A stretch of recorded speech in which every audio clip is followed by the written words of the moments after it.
é gente que percebeu e hoje está numa ansiedade horrorosa em relação a muita coisa. Tem gente com ansiedade grande em relação a isto aí que percebeu na sua vida e não sabe como sair. E aí, enquanto não sabe, fica tomado de uma ansiedade tão grande que piora até o estado da coisa. Há outros que estão profundamente ansiosos por aquilo que é a ansiedade pagã nossa de todo dia.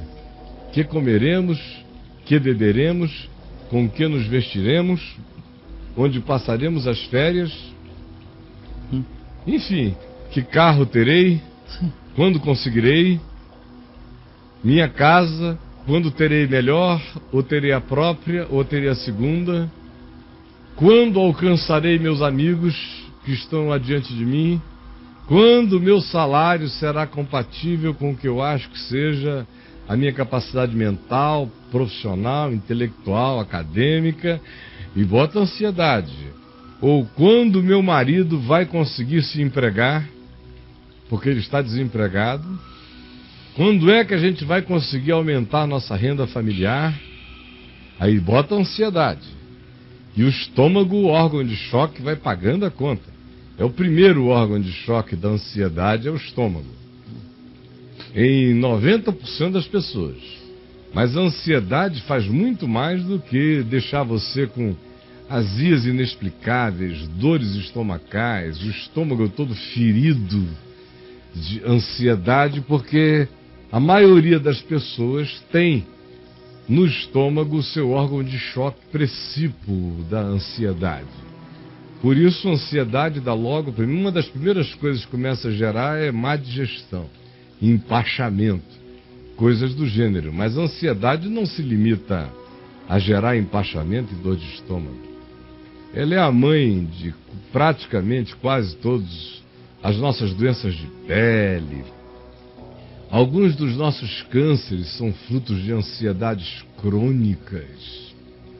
Algumas das nossas doenças e distúrbios mentais nasceram de ansiedades que se perpetuaram como inseguranças definitivas no nosso coração. A ansiedade é responsável pela existência de quase todos os ministérios da saúde na Terra. Porque com a ansiedade vem adrenalina em grande quantidade. A adrenalina faz derrames mortais no nosso corpo, vai gerando desordens de natureza química que vão deixando nossas células completamente histéricas e baratinadas e excitadas e loucas, células querendo conexão de internet praticamente umas com as outras. Aí começam a surgir os agrupamentos cancerígenas, começam a surgir as sociedades criminais das nossas células, são os nossos cânceres, começam a surgir os nossos capitalismos de células, que são essas células que querem sair se reproduzindo sozinhas, vão virando os tumores que nos matam ou que nos perturbam. O coração não aguenta tamanha descarga de adrenalina. E as outras desordens químicas que decorrem da ansiedade, os desequilíbrios mentais que vão surgindo porque a química cerebral se desequilibra por causa da ansiedade do que ela produz, ela exacerba uma produção um tanto única de certas formas de química e o cérebro perde o equilíbrio, e a perda desse equilíbrio vai gerar distúrbios.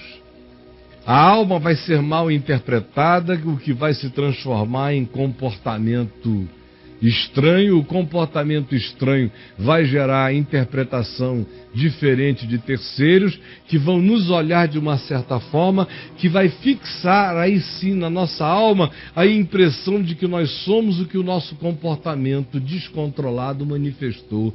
E aí fecha o ciclo, começa a retroalimentação. Gente, hoje eu acordei pensando, pela enésima vez na minha existência, Sobre a razão pela qual Jesus disse: não andeis ansiosos de coisa alguma. É algo extremamente sério. Ele diz, você está vendo aí, se Deus veste assim a erva do campo que hoje existe e amanhã é lançada no forno, quanto mais a vós outros, homens de pequena fé. Voltem para mim. Tem muita gente que pensa que isso é um mandamento moral. Nenhum dos mandamentos de Jesus são morais. Todos os mandamentos de Jesus são éticos. Moral tem a ver com a horizontalidade dos acordos de uma sociedade. Por isso o nome é moral, porque vem de maioria. Moral é maioria, é o acordo da maioria. Quando você diz que um cara é imoral, muitas vezes, em relação a alguns comportamentos, você está dizendo ele foge do acordo tácito da maioria. Por isso, muitas vezes, já se chamou de imoral quem não estava fazendo nada aético. Ao contrário, muitas vezes, quando você faz certas coisas éticas, uma certa sociedade que tem um outro acordo chama você de imoral. Porque você está sendo ético. Para a sociedade de Jesus, de fariseus, moralistas, Jesus era imoral. Toda vez que ele era ético. O que é ser ético? Já que ser moral é ser um ser da maioria. Ser ético é ser um ser da consciência. Ética vem de ethos. Ethos é a coisa em si que garante a minha cobertura. Olha onde eu estou. Eu estou aqui, sobe, jovem, ou alguém. Eu estou sob uma ética. Sob um telhado que favorece a vida. Por que que esse telhado está aqui? Porque daqui a pouco vem um sol forte, que seria desfavorável a nós. De modo que ética e lei da vida, do ponto de vista do Novo Testamento, são a mesma coisa. Olhe para Jesus agora. Quando, por exemplo, ele cura em dias de sábado, os observadores religiosos e moralistas diziam blasfêmia, heresia. Ora, blasfêmia e heresia para um fariseu equivale a indecência contra Deus, imoralidade contra os céus. E é uma imoralidade porque rompe um acordo que a maioria aceitou. No sábado não se cura. Estabeleceram os rabinos, mestres, líderes, pastores, sacerdotes de Israel. Aí Jesus contraria a regra e cura no sábado e ensina. O que é mais importante, a moral ou a ética? O que é mais importante, a moral ou a ética? Pela moral, Jesus não curaria ninguém em dia de sábado, porque era o acordo. Não só era o que eles fizeram ser a interpretação errada e errônea da lei, mas aquilo se tornou um acordo generacional. Nada se fazia em dia de sábado. Não se podia fazer esforço de natureza alguma, nem que fosse para salvar. Que o perdido esperasse o primeiro dia útil chegar. Era o acordo moral. Agora, isso é absolutamente aético. É anti-vida. É anti-Deus. É anti-humano. Mas é totalmente moral. Completamente aético. De modo que o Evangelho não é moral. O Evangelho propõe a casa. Propõe, ame-se a si mesmo, isso é ética. E ao seu próximo como a você mesmo, isso é ética. Ética é, na sua relação, construa vida. Nem por um segundo obedeça a um ditame da morte. Se você é um ente da ética, da vida. Nem por um segundo. Porque Jesus só se pôs debaixo do establishment moral dos seus dias quando não tinha ninguém morrendo e nada a ser perdido. Então, como ele não era um rebelde sem causa, como ele não era um anarquista de plantão, como ele não era um adolescente louco querendo chocar todo mundo, escandalizar, ele aceitava as regras do jogo. É assim que é, assim que é. Não tem, a vida não está em perigo hoje, nesse momento, desse modo, sob essas convenções circunstanciais. Agora, bastava que se introduzisse um elemento de vida ou morte dentro da calmaria da moralidade circunstancial, que ele agitava tudo e introduzia a ética da cura, a ética do milagre, a ética do perdão, a ética da misericórdia, a ética do acolhimento, a ética da confrontação, porque ética é o que faz a vida possível. É a escolha pelo significado superior a qualquer outro acordo. Sobre todos os acordos humanos vem a santidade da vida. Isto é ética. Agora veja, por que você anda ansioso? A gente anda ansioso frequentemente por causa da moral, do acordo da maioria.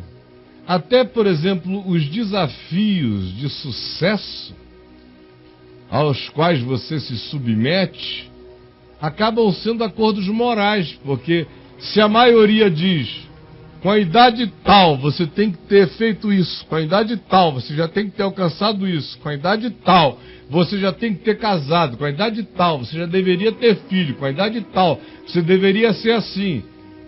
Sim. E você se submete a isso, você vai viver profundamente angustiado, ansioso, competindo com os outros, se comparando, vai acabar vivendo, se tornando invejoso pela comparação, vai adoecer de todas as formas de ansiedade, cumprindo o acordo da maioria, portanto a obsessão moral da geração, contra a ética, contra a vida, contra a sua vida.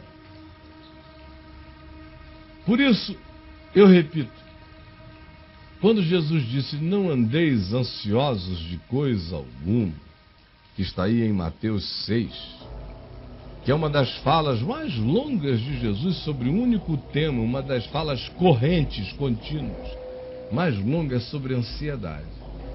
Ele não estava nos ensinando nada moral, não tem nada a ver com nenhuma veneta de Deus, tipo, detesto gente ansiosa. Não. Deus ama os ansiosos. Ele, como pai, apenas me pede a dizer a você, como irmão, que você não ande ansioso de coisa alguma, porque a ansiedade é burra. Primeiro, porque a ansiedade não consegue trazer nada de um futuro suposto e ficcional para o dia de hoje. E nada do que eu faça na perspectiva da projeção da minha angústia sobre o que será o futuro alterará tal futuro, nem melhorará tal futuro.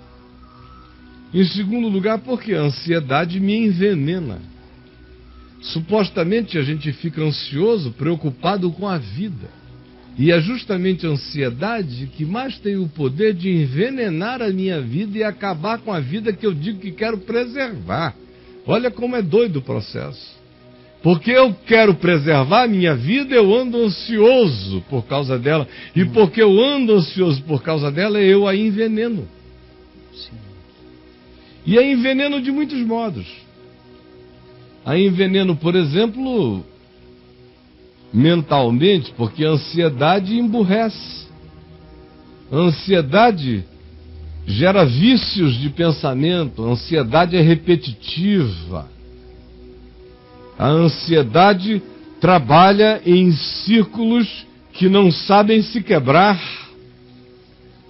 Ela é continuamente um processo de obsessão, de fixação temática opressiva na mente. Então ela mata a criatividade. A paz é que é criativa, o descanso é que é criativo, o ócio confiante é que é altamente criativo, porque quem anda em paz contempla um mundo aberto, com todas as alternativas de pensamento, porque a angústia é que fixa o olhar num ponto só, assim como a ansiedade. Em terceiro lugar, a ansiedade é completamente burra, porque enquanto você anda ansioso, você despende as energias mais preciosas para aplicar de modo prático naquilo que existe no dia chamado hoje, e que precisa de soluções hoje, sem ansiedade. Enquanto eu projeto o olhar expectante num futuro que não existe, eu dreno 90% das energias úteis para o pão de cada dia, para as relações de hoje. Por isso Jesus disse: não andem ansiosos de coisa alguma, porque também basta a cada dia o seu próprio caso, o seu próprio mal, sua própria preocupação, sua própria realidade daquele dia. Soluções do dia lhe bastam. E quando você pensar no futuro, não o faça com ansiedade, mas apenas com esperanças confiantes, descansadas no amor de Deus. A ansiedade é burra, mas muito, muito burra, porque, sobretudo, ela é a pior inimiga da fé, na sutileza da sua expressão. Porque, na realidade, o que é a ansiedade senão medo? Medo sutil. É um medo que se disfarça de insegurança, ou é um medo disfarçado de previdência.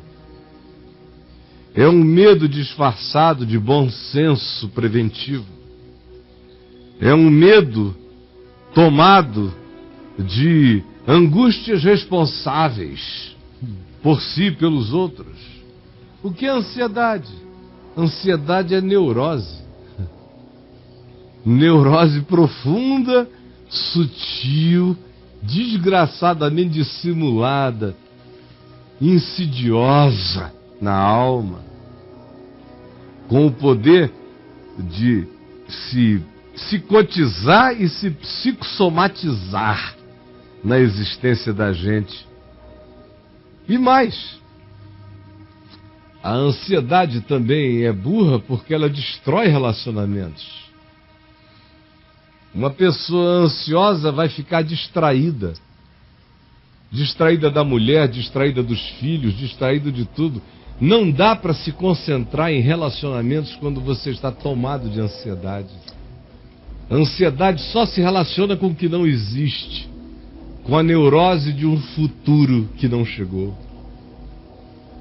E enquanto isso, os vínculos do presente não acontecem. Acontecem apenas com você olhando para a pessoa sem enxergá-la, virando-lhe o ouvido sem escutá-la, presente sem que ela sinta a realidade da sua atenção. Porque a ansiedade é ladra de todas as atenções do amor de hoje, dos cuidados de agora. Ansiedade. Presente em todo mundo. Tem hoje aqui, por exemplo, pastor morrendo de ansiedade.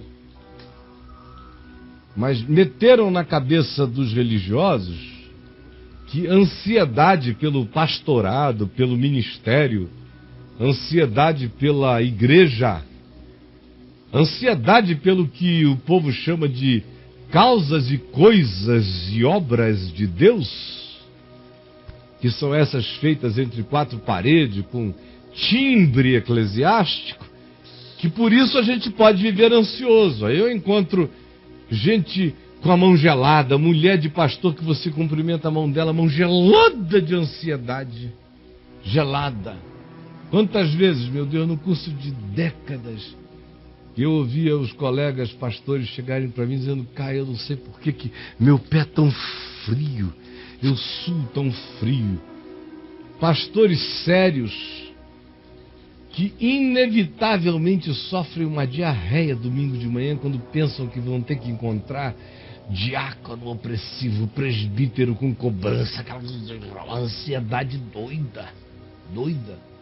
E a ansiedade do sermão, da preparação da pregação, o desespero desses negócios. Mas para isso eles acham que há uma permissão divina para viver ansioso disso, pelo dinheiro que acham que a igreja tem que ter, que tem que levantar. Ou seja, eu estou falando aqui de pastor bom, de coração bom. Safado não pensa nisso não. Mas pastor de coração bom fica pensando que é pecado ele ficar preocupado com o dinheiro pessoal dele, mas se ele morrer de preocupação pela grana que a igreja tem que levantar, está tudo bem, porque é a obra de Deus. Então o modo dele se preocupar também com o seu dinheiro, sem dizer que é com o dele que ele está preocupado, é se preocupar com o dinheiro que a igreja tem que se levantar, que é de onde vem o dele também. Só que ele não precisa sofrer a crise moral de pensar que, em primeiro lugar, a ansiedade existe por causa dele, naquele caso. Então se transfere para a obra de Deus, porque ficar ansioso por aquilo que eu chamo de obra de Deus não é algo que vai fazer mal ao meu ser. Ora, se eu ficar ansioso por Jesus, vai fazer mal ao meu ser? Se eu ficar ansioso por Deus, vai fazer mal ao meu ser? Eu nunca fui um cara ansioso. Nunca fui esse tipo de ansiedade, o que será, dia da manhã. Meu Deus, eu passei até muito tempo da minha vida perguntando se eu era irresponsável ou se eu tinha aprendido de fato a confiança. Porque eu não consigo me afligir com 98% das coisas que desespera meio mundo. Não consigo. Mas eu já sofri de ansiedades por Deus. Já? Meu Deus! Olha, de 1974, que foi quando... Não, um pouco antes, foi logo 3 meses depois da minha conversão, começou a minha ansiedade por Deus. Ansiedade de querer provar Deus, como se eu pudesse sair entrando de braçada do Santo dos Santos e agarrá-lo no tapa.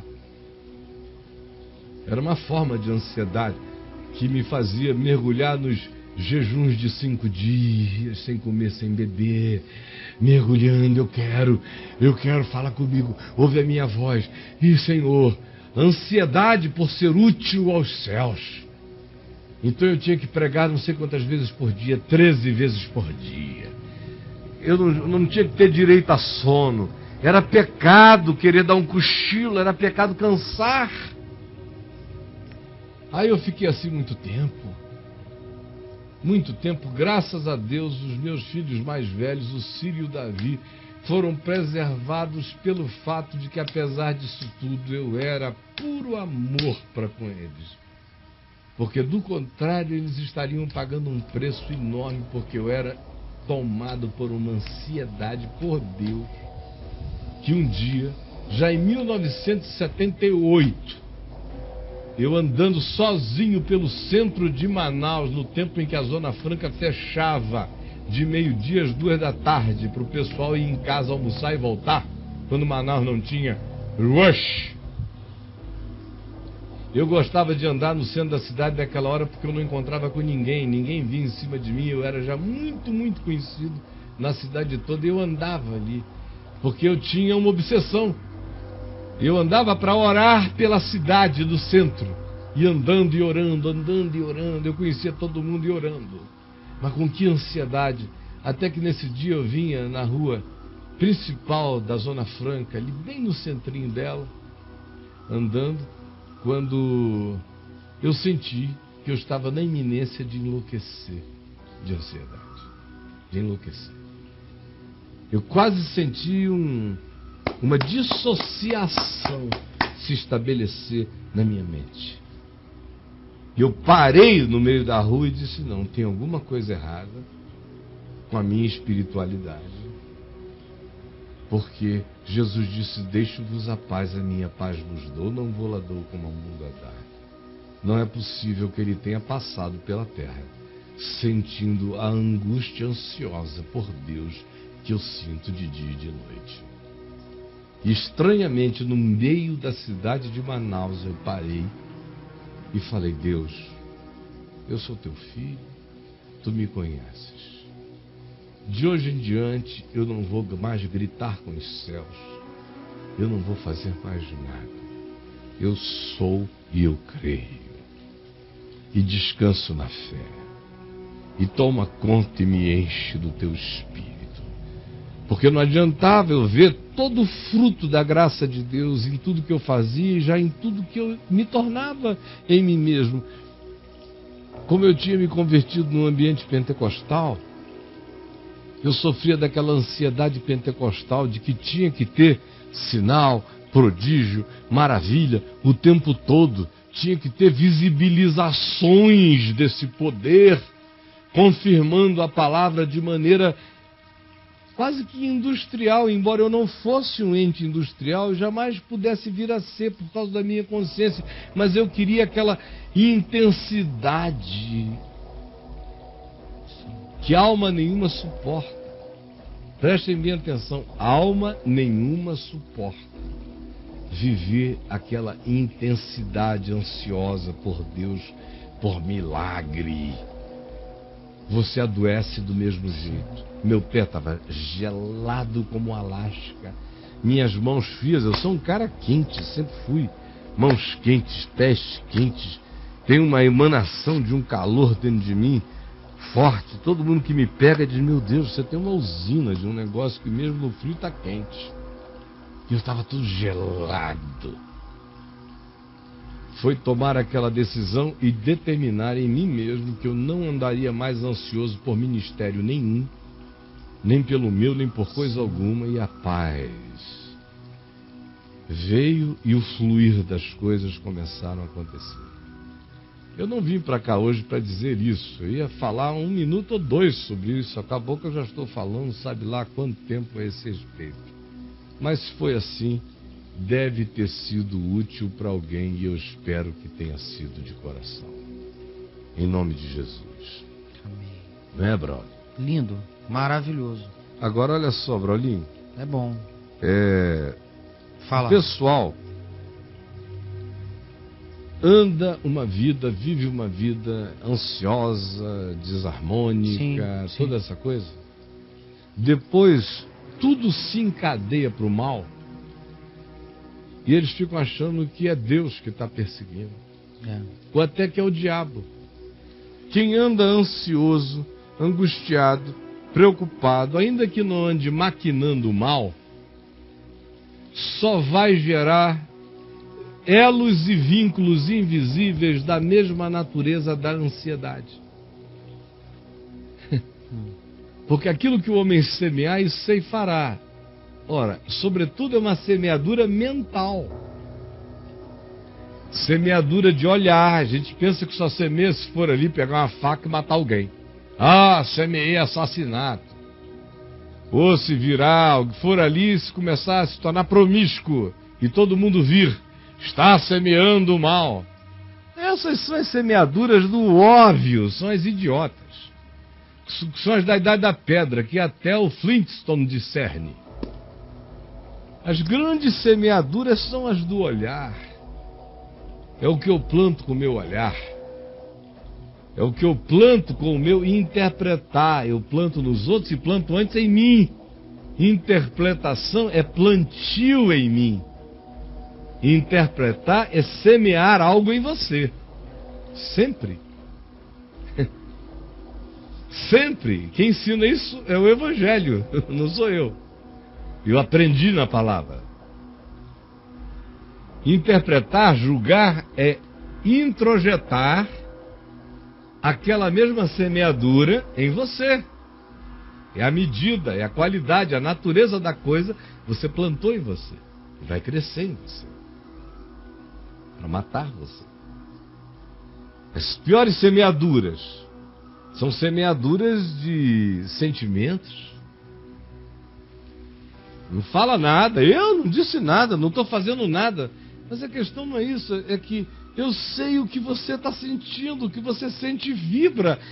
Dói até na minha pele a tua sensação. Eu vivo isso muitas vezes na vida, porque eu sinto pessoas mais do que aquilo que elas falam. E às vezes eu pergunto, tá tudo bem? O cara, tá tudo bem, mas até o meu cabelo, até o meu pelo está sentindo outra coisa. São semeaduras que ele está fazendo em mim, intencionalmente ou não, ou em todos, intencionalmente ou não, mas sobretudo e antes de tudo nele. Sim. E vai ceifar isso, vai colher isso. Se você olha com maldade, querido, em você está plantando maldade. Olhe com segundas intenções. Segundas intenções serão a semeadura que darão o devido fruto em você.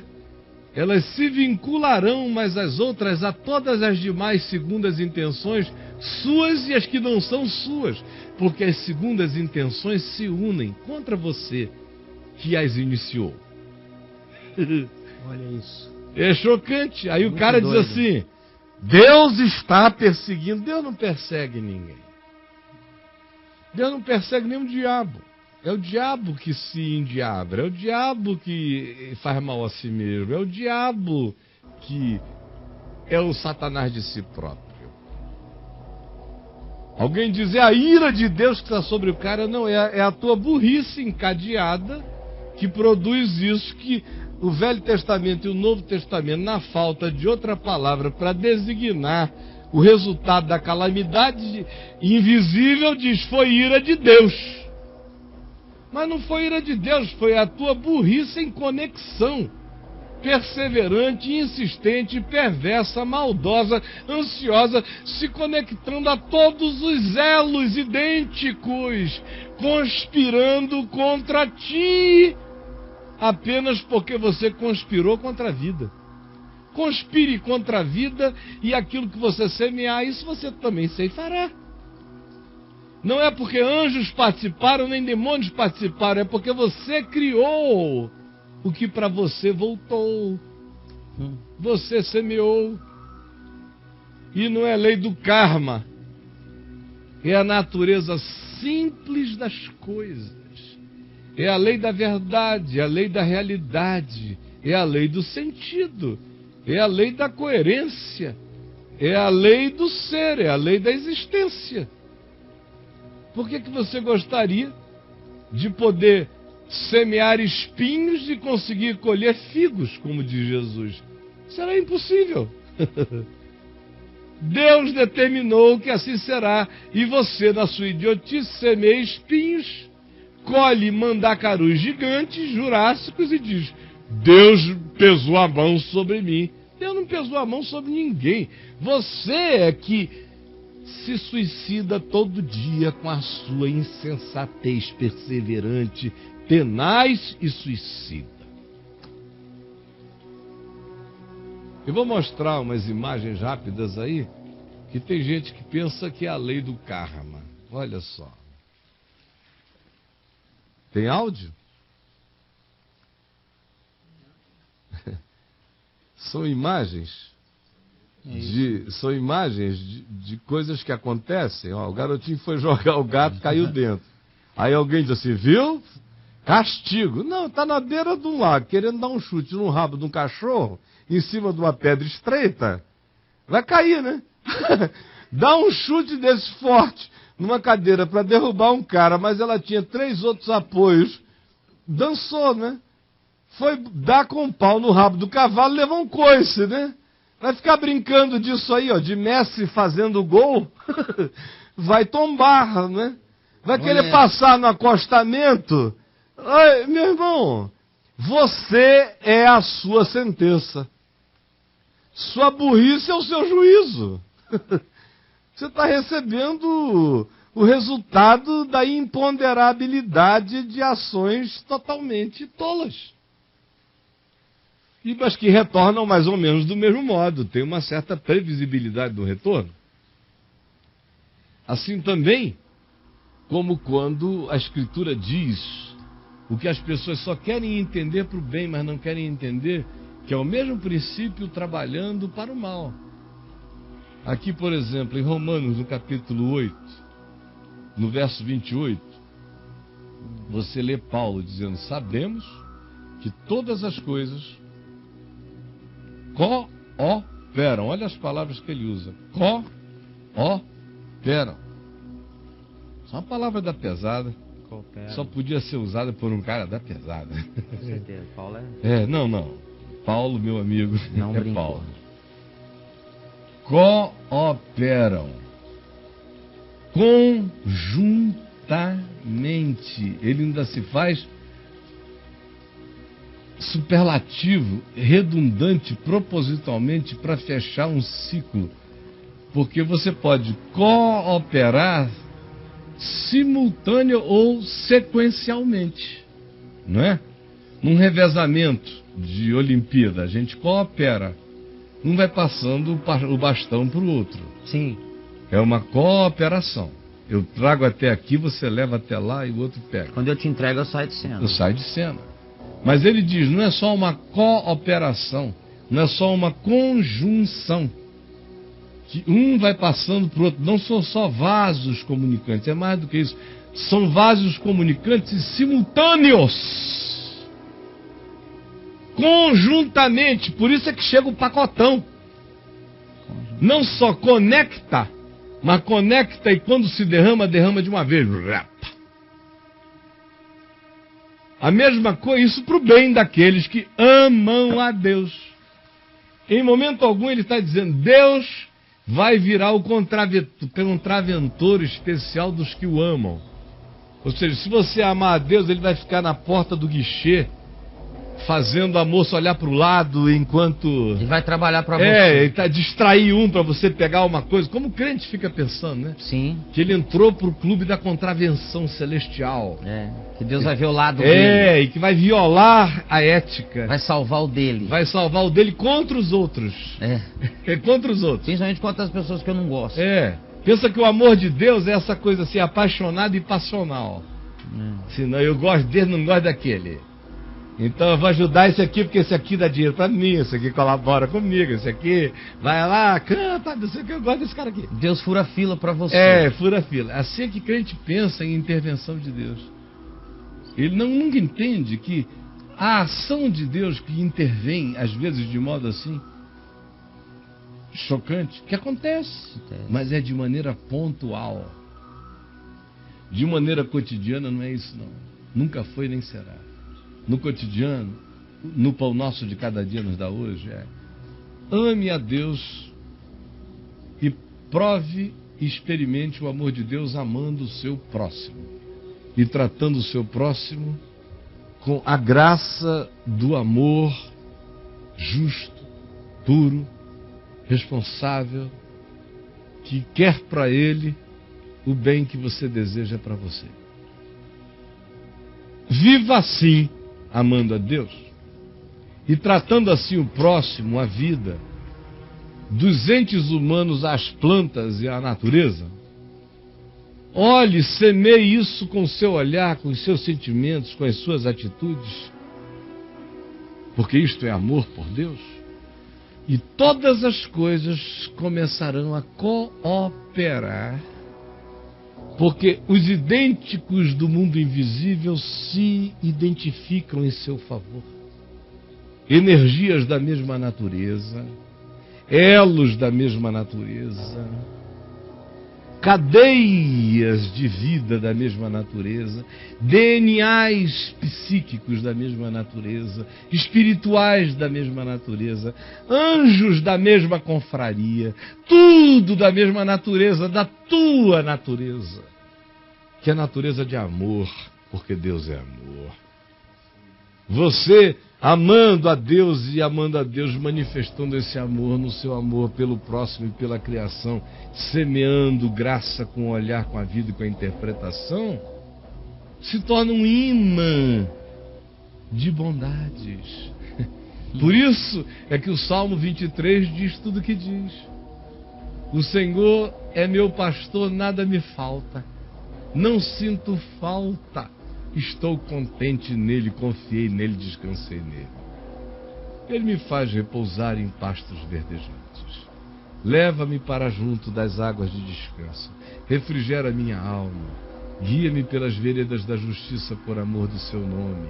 Ainda que eu ande pelo vale da sombra da morte, não temerei mal nenhum, porque tu estás comigo.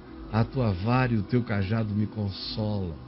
Preparas-me uma mesa perante mim na presença dos meus inimigos. O meu cálice transborda. E certamente que a bondade e a misericórdia me seguirão todos os dias da minha vida, e eu habitarei na casa do Senhor para todo sempre. Simples assim.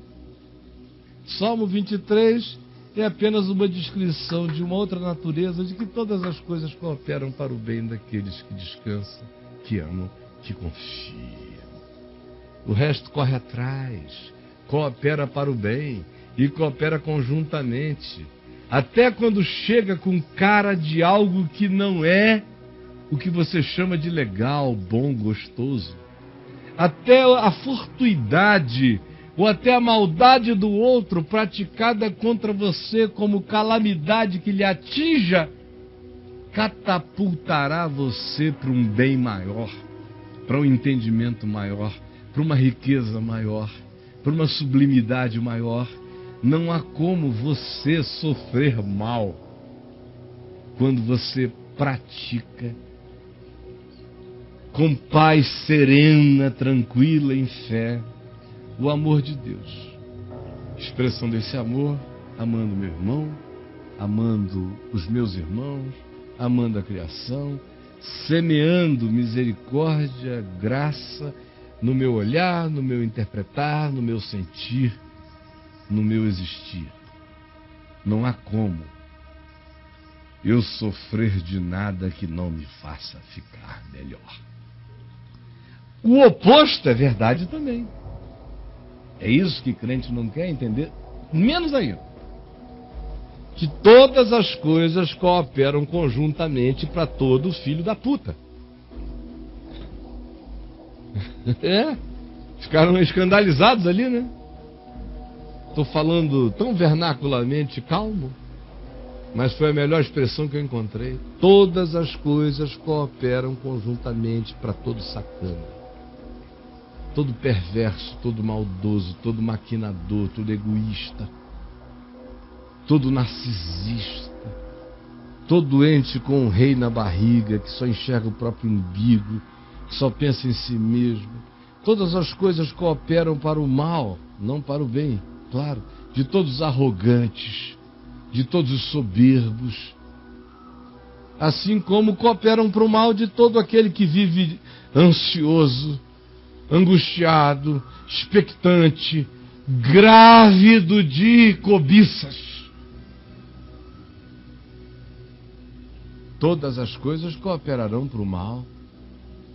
A pele vai ficar doente, o cérebro vai se desgovernar, o corpo vai adoecer, a alma vai se fragilizar, os vínculos vão se deteriorar, os negócios vão receber dele tanta atenção que a mulher dele vai se sentir desamada e os filhos dele vão fugir dele. E quem sabe, só Deus sabe o que acontecerá. Na realidade, o que a gente chama de mistério da existência só é mistério para quem quer explicação tópica para cada coisa, mas para quem entendeu a arquitetura ampla da existência, não tem mais nada misterioso. Nada misterioso, brother. Está tudo revelado. O que meu Pai me deu a conhecer, isso vos tenho dito, disse Jesus.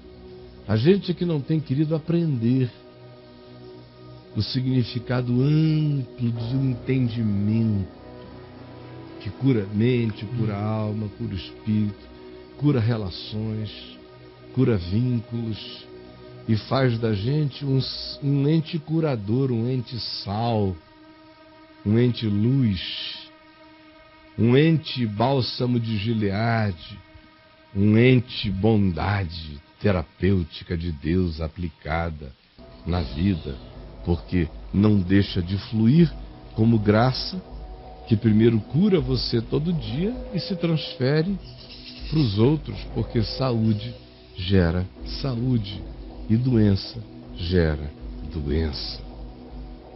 Agora, quando esse povo entenderá, só o Senhor sabe, meu amigo. Porque eu vou te dizer, olha só, quer ver uma outra manifestação? Manda. Mostra aí o cara que dá um chute querendo acertar a bunda do amigo. De um amigo lá. É fogo amigo. Friendly fire. Fogo amigo, cara. Friendly fire. Aí o cara tá planejando o amigo, olha lá. Planejando, vai dar um chutão, pá! Oh! Nossa! Olha lá, tinha em pé, havia em pé, se fosse o evangelho, narraria assim. Ora, naqueles dias, Manassés decidiu dar um chute na bunda de Efraim. Sim. Estava em pé ao lado do gramado o jovem Naftali, rindo e se deleitando com a expectativa de que Manassés, que Efraim, sentisse grande dor na bunda. E, inexplicavelmente, a bola voltou-lhe nos bagos. Uma linguagem bíblica. Ó, pá! Essa cena aí tem base bíblica. Ah, tem. Isso aí na igreja acontece todo dia. Né? O cara tá lá esperando ver o que acontece com a bolada que o irmão vai levar na disciplina. De repente, cara vem e atinge os bagos da alma dele. Olha aí. A moçada que tá ali é vítima disso todo dia, apronta pra lá e colhe aqui. Quanta gente já veio aqui nesse papo de graça, dizendo que todos os males do mundo que queria sobre mim vieram sobre ele não sabia nem porquê. E obviamente eu nunca tive nada a ver com isso, porque eu nasci para abençoar, nunca para amaldiçoar, jamais. É isso aí, irmão. Tá querendo dar um chute na minha? O pessoal do Toma céu tá cuidado muito assim, que... não tá, cara? Hã? Pessoal você tem batido muito nessa tecla do pessoal também que fica filmando e não faz nada. Não faz nada. Uma hora cai nele. Cai, um dia vão filmá-lo. Um dia ele vai ser o ator principal. Um dia ele não vai ter nem energia para fazer o próprio selfie. Não vai ter. Não, um dia ele vai ser objeto do selfie do outro. Porque aquilo que o homem selfa, isso também ceifará. Tudo aquilo que o homem selfa, isso também selfará. Selfará. Não tem a menor dúvida disso. É como diz o Dilson lá, né? Selfie-se quem puder. Selfie-se quem puder, numa hora dessa. Fala aí, Dilson, entre aqui, Dilson. Dilson tá aí com a gente, ó. Entra aqui, que se eu for esperar o intervalo, você vai demorar demais. Atravessa aqui. Dilson tá ou aí. então por trás. Eu tô ótimo. Passa aqui. Diminua o microfone dele, que é pra ele botar no peito sem fazer trovões. Pelo amor de Deus. Pode sentar, enfie por debaixo da sua bela camisa e prenda-o aí. Quando estiver pronto, eles abrirão o seu som lá dentro, enquanto a gente prossegue nessa mesma situação, nessa mesma linha. Ô Caio, o Judá lembrou aqui que tem um cara com a bicicleta na beirada do abismo. É um outro cara. Que é um outro que tá nessa linha. Alguém chega e diz assim, que azar! Que azar! O microfone do Dilson pode ser aberto, mas olha só, você que se coloca nessas situações de periculosidade total e de Senhor, me abençoa à beira do precipício. Olha só. Cara, você faça essa viagem, é um direito seu, você é bom de bike, bom de equilíbrio, mas se ferrar todinho, não pergunte aos céus por quê. Não pergunte. Olha isso, Caio. Eu se ando num caminho assim e me dando todinho, não tenho perguntas a fazer aos céus. Não tenho nem quando eu vou andando no melhor caminho e alguma coisa me acontece, eu não pergunto. Agora, numa circunstância dessa, por favor, não ore antes de ir, nem durante, nem depois, a menos que você esteja indo salvar uma vida no fim da pista. Porque o Senhor é contigo num caminho desse, quando essa é a viagem de quem está fugindo, é a viagem de quem está escapando, é a viagem de quem está indo resgatar, redimir, salvar, acolher, socorrer, quem está perdido, largado. Agora, é um direito gostar dessa trilha, você pode fazer. A única coisa, o único mandamento de Deus em relação à vida sua e a do próximo é não matarás. Em lugar nenhum está escrito não te suicidarás. Tu tens toda a liberdade. Meu Deus. Para fazeres o que tu queiras. Agora, não fica pedindo a Deus para abençoar o teu risco, o teu pulo do pináculo do templo. Algumas coisas que são estatisticamente favoráveis à calamidade, ao desastre. E nem adianta dizer, cara, deu um azar naquele dia. Não. Você, se sobrevive a isso, deu sorte toda vez que passou. Dar azar, é normal dar azar numa coisa assim. O milagre é que não aconteça mais o que seja calamitoso. Apenas uma ilustração. E aqui quem está falando não é um careta querendo tirar e cortar tua onda de esporte radical, não. É só alguém que diz, até para fazer o que seja radical, faça sabendo que se acontecer algo, não levante pergunta aos céus, porque Deus não tem nenhum tipo de relação de conluio com a lei da gravidade. Não estabeleceu isso. Olha, gravidade, em se tratando de gente batizada que fez profissão de fé, isso, tu estás suspensa. Revoguei. Revogada estás. Nenhuma. A física continua sendo física, para maus e bons, para justos e injustos. Quedas são quedas, tudo é tudo para todos. Porque para com Deus não há acepção de pessoas, nem para o bem, nem para as sequências da vida. De modo que você e eu aprendamos a andar com sabedoria. O ensino de Jesus, depois do chamado Sermão da Montanha, não foi suba num monte, pegue água do Jordão, faça um sacrifício no templo de Salomão, ou nada disso para que nada te aconteça. Não. Ele disse, obedeça as minhas palavras, porque vai ser como construir numa rocha.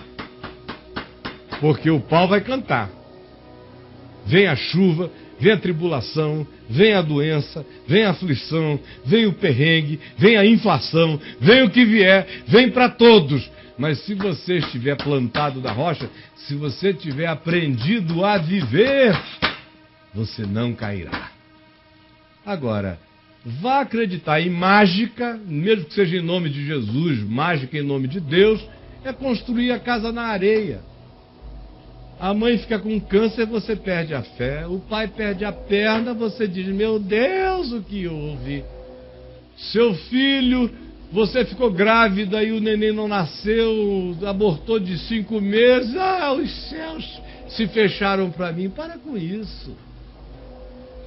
Gente boa de Deus perde filho com 5 meses de idade, perde com 1 ano, perde com 22, com 21, com 19, com 54. Meu Deus, é a vida. Quando é que a gente vai aprender a tirar proveito?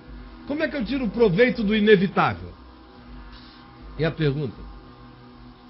Se tudo isso é inevitável, como eu aproveito o inevitável?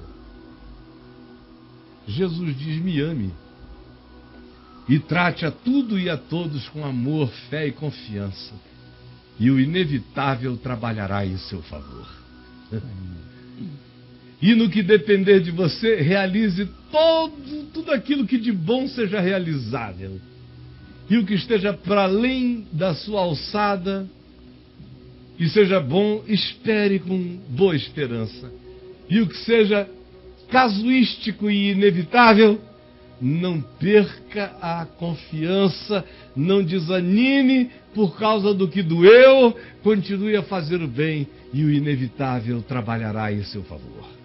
Cooperará conjuntamente com uma química e uma arquitetura multissupraquântica para o bem de todo aquele que ama. Porque o que a palavra de Deus diz é que a fé opera pelo amor.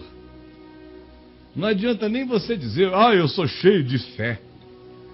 Lembra de Paulo dizendo em 1 Coríntios 13? O que me adianta ter fé a ponto de remover montanhas? Porque se eu não tiver amor, nada disso me aproveitará. Nem a fé sem amor me aproveita. A fé de Jesus, a fé do Evangelho, opera pelo amor. Fé sem amor acaba se transformando em surto de onipotência humana. O que salva a minha fé de se transformar num surto de onipotência é o amor. Sem amor, até a fé faz mal. Sem amor, tudo faz mal. Sem amor, nada aproveita. Gente, me chamem de herege. Sem amor, a Bíblia faz mal.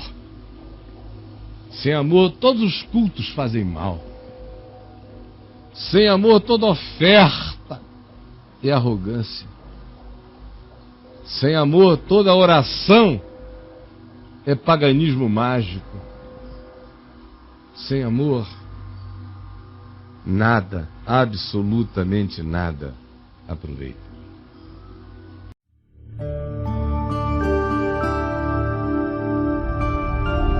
VNV TV, o canal é você.